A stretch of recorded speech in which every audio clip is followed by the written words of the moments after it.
जैसा आप लोग सब जानते हैं कि पिछले साल हम लोगों ने झारखंड राज्य खाद्य आयोग ने खाद्य सुरक्षा अधिनियम के विभिन्न प्रावधानों से अवगत कराने के लिए राज्य के सभी जिलों में हम लोगों ने कार्यक्रम रखा था,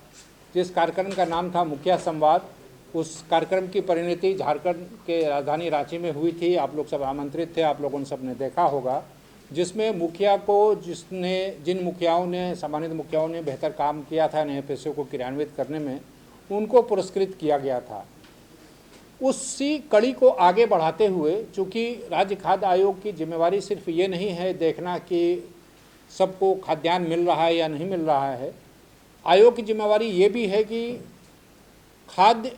सुरक्षा अधिनियम के जितने भी प्रावधान हैं उन प्रावधानों का अनुपालन अक्षरशः हो रहा हो और उस एक्ट को लागू करने की दिशा में राज्य सरकार के जितने संकल्प हैं, राज्य सरकार के जितने प्रावधान हैं, वो भी अक्षरशः लागू हो रहे हों, उसकी जानकारी सब तक हो, ये सुनिश्चित करना भी खाद्य आयोग का काम है। और आयोग के अध्यक्ष होने के नाते ये मेरी जिम्मेवारी है कि उन सब के प्रति हम भी सजग रहें और सचेत रहें। इसी कड़ी में हम लोगों ने ये निर्णय लिया है कि हम लोग इस साल भी राज्य के सभी जिलों का भ्रमण कर हम लोग एक, जैसे आप लोग हो सकता है पत्रकार मित्रों में भी बहुतों को जानकारी नहीं होगी, क्योंकि ये बहुत सार्वजनिक तौर पर इस बात की चर्चा नहीं होती है, इसलिए उसको सार्वजनिक पटल पर लाने के लिए हम लोग ये कार्यक्रम कर रहे हैं और आप लोगों को कष्ट दिया है। एक राज्य सरकार का संकल्प 2018 का है, ये संकल्प संख्या है 2049 दिनांक 25/6/18 का।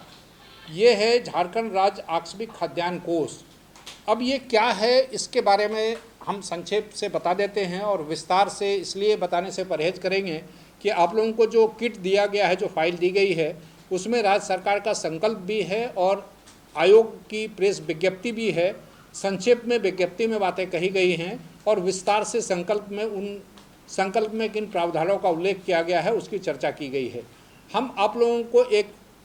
बातचीत के क्रम में ये बताना चाहेंगे कि आयोग जो जिले का भ्रमण करेगा तो उस भ्रमण में होगा क्या। उसमें होना ये है कि राज्य जो झारखंड, वो ये है कि आप अगर सरल शब्दों में हम आपको बताएं कि जिनको राशन कार्ड मिला हुआ है उनको तो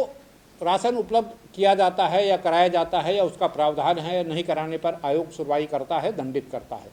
लेकिन बहुत लोगों को ये पता नहीं है कि जिन गरीबों के पास खाद्यान्न का संकट है और किन्हीं कारणवश उनका राशन कार्ड नहीं बन पाया है, तो उनको भी राशन उपलब्ध करवाना जिला प्रशासन की जिम्मेवारी है और उसी जिम्मेवारी के निर्वहन के लिए इस कोष का गठन किया गया है 2018 के संकल्प के माध्यम से। ये कोष वो कोष है जिसमें हर पंचायत को और नगर निकाय के हर वार्ड को 10,000 रुपये की राशि उपलब्ध कराई जाती है और उस राशि से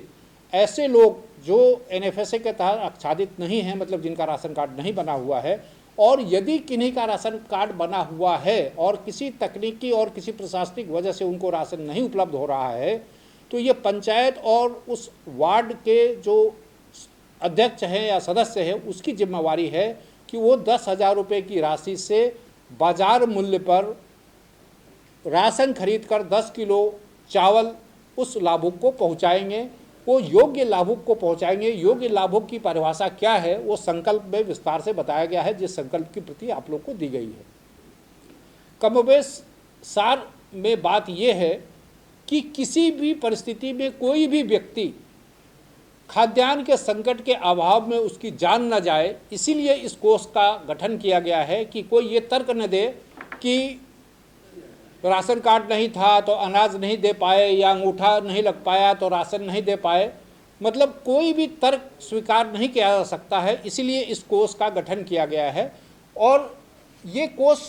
पंचायत में मुखिया को उपलब्ध कराया गया है कि नहीं कराया गया है, नगर निकाय में उपलब्ध कराया गया है कि नहीं कराया गया है, और अगर उपलब्ध कराया गया है तो क्या उस कोष को इस्तेमाल कैसे करना है।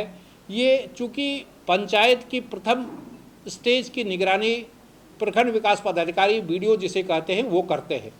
तो इसलिए आयोग ने ये तय किया है कि हम जिले में जाएंगे, जिले में उस जिले के जितने प्रखंड विकास पदाधिकारी हैं उनको हम बुलाएंगे, उनसे समीक्षात्मक बैठक करेंगे, उनसे इस आशय की जानकारी लेंगे कि क्या उन्होंने उस फंड को हर पंचायत में उपलब्ध करा दिया है। हालांकि मूलतः संकल्प में जो प्रावधान किए गए हैं उसके तहत ये जिले के उपायुक्त की जिम्मेवारी है और उपायुक्त को राशि स्थानांतरित की जाएगी। वो राशि फिर प्रखंड में पहुँचे, ये उपायुक्त की जिम्मेवारी है। तो प्रखंड में पहुंचा है कि नहीं पहुंचा है, और प्रखंड में अगर पहुंचा है तो उस प्रखंड विकास पदाधिकारी ने मुखिया को राशि दी है कि नहीं दी है, और अगर दी भी है तो इस कोष की राशि को खर्च कैसे करना है, इस आशय की जानकारी मुखिया को दी गई कि नहीं दी गई है। और इस भ्रमण कार्यक्रम की शुरुआत जामताड़ा जिले से, और इसमें एक पिछले कार्यक्रम और इस कार्यक्रम में अंतर आयोग ने ये किया है कि चूँकि आयोग के पास सदस्य की संख्या कुल सृजित पद है 5, लेकिन आज के तारीख में हमारे पास सिर्फ एक सदस्य हैं, शबनम परवीन जी। और मुखिया संवाद जो कार्यक्रम हमने किया था, तो उस कार्यक्रम के दौरान चूँकि हम जन सुनवाइयाँ भी करते थे, इसलिए एक्ट के प्रावधान के अनुसार खाद्य आयोग जो भी सुनवाई करेगा तो ज्वाइंट बेंच ही सुनवाई कर सकता है, एकल बेंच नहीं कर सकता है। तो इसलिए इस बार हम लोगों ने तय किया है कि जन सुनवाई हम लोग नहीं करेंगे, और हम अलग जिलों में जाएंगे, हमारी सदस्य अलग जिलों में जाएंगी, और इस अभियान की शुरुआत जामताड़ा जिले से मैडम करेंगी 3 तारीख से। 3 तारीख से मैडम शुरुआत करेंगी। पहले क्रम में जामताड़ा, धनबाद,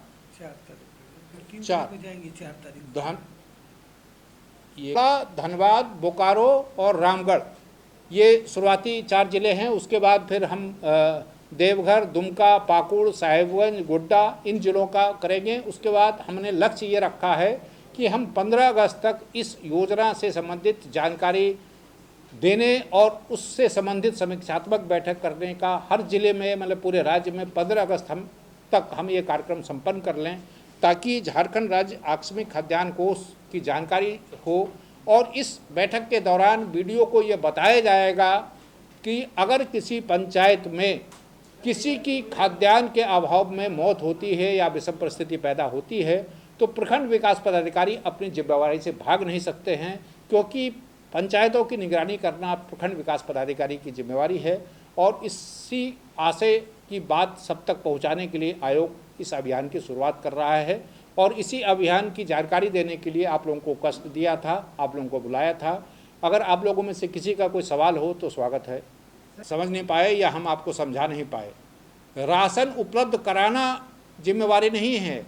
जिम्मेवारी ये है, इस एक्ट के आलोक में जो संकल्प बनाया गया है, वो संकल्प ये है कि किसी की भूख से मौत ना हो पाए। किसी की भूख से मौत होने की स्थिति है और उसे इस योजना के तहत लाभ नहीं दिया गया, तो अधिकारी चिन्हित करके दंडित किए जाएंगे। राशन उपलब्ध कराना मतलब अगर किसी को विषम परिस्थिति है और वो वहाँ मुखिया तक वो नहीं जा पाया, मुखिया को जानकारी नहीं मिल पाई, ऐसे स्थिति को ही अवेयर करने के लिए, जागरूक करने के लिए यह अभियान शुरू किया गया है। बहुतों को ये पता नहीं है, और उसमें एक महत्वपूर्ण बात जो मैं नहीं बता पाया, जो अधिकारियों को भी, कई अधिकारियों को भी इस आशय की जानकारी नहीं है कि इस संकल्प में ही इस बात का उल्लेख किया गया है कि अगर राज्य आकस्मिक खाद्यान्न कोष के तहत किसी को मदद की जाती है, तो वो पंचायत और संबंधित निकाय की जिम्मेवारी है कि वो जिला प्रशासन को इस आशय की जानकारी दे कि अमुक आदमी को इस फंड के तहत खाद्यान्न उपलब्ध कराया गया है। फिर वो जिले की जिम्मेवारी होती है कि उस व्यक्ति का राशन कार्ड प्राथमिकता के आधार पर बनाया जाए। तो ये अभियान के तहत ही हम ये कार्यक्रम कर रहे हैं। ये कोई भी चीज़ें रातों रात नहीं सुधर सकती हैं। मैं बार बार कहता हूँ, मैंने पिछले अभियान के तहत ही कहा था कि जब तक लोग नहीं जानेंगे, और जैसा आपने कहा, अगर इसी को, चूँकि मैं गिलास में आधा खाली नहीं देखता हूँ, आधा भरा हुआ देखता हूँ, मैं इस रूप में भी ले सकता हूँ कि हो सकता है कि आयोग के प्रयासों के कारण ही लोग अब सड़कों पर उतरने लग गए, लोगों में जागरूकता आई है, वो अपने अधिकारों के लिए लड़ना। मैं ये क्या कह रहा हूँ, कोई भी आयोग, कोई भी संस्था अकेले कुछ नहीं कर सकता है जब तक सबका सहयोग न मिले।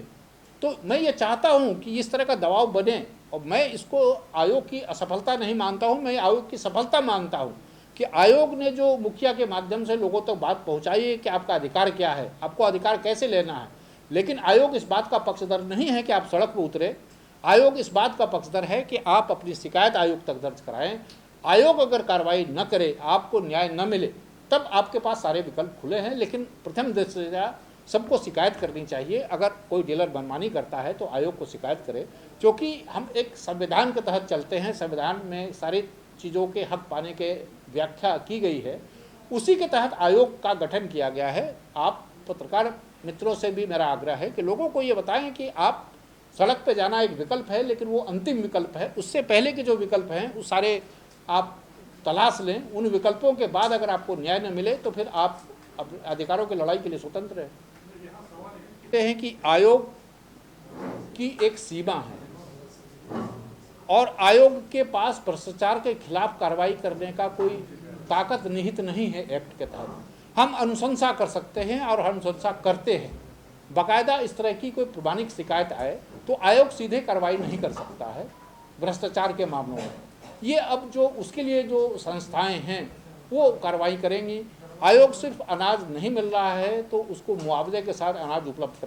करा दे, यही एक्ट ने हमको अधिकार दिए हैं। और हमको जो अधिकार दिए हैं हम उसी के तहत कार्रवाई कर सकते हैं और कर पा रहे हैं और कर रहे हैं।